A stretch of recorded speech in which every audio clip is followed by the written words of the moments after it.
You believe in North Carolina businesses should be able to deduct expenses using expensing rather than depreciation. Why?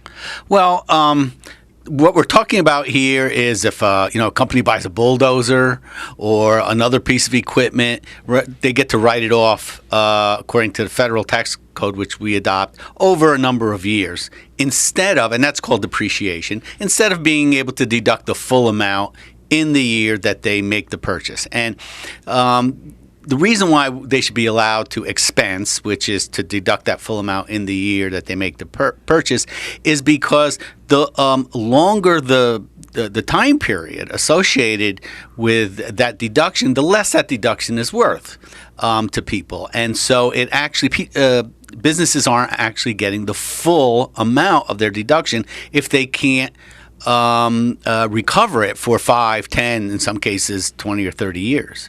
And you make the argument that this actually inserts a bias into the tax code. That's right, because the longer the time period associated with being able to recover that cost in taxes, the less it's worth. So if you have something that can be deducted in, say, 2 years, as opposed to something that can be deducted in 6 or 10 years, that everything else equal, that deduction, that shorter term deduction, is going to be worth more to you than the longer term deduction. So it creates a bias against these what are called longer lived pieces of capital or pieces of equipment, which take longer to deduct and therefore are worth, the tax value of that deduction is worth less.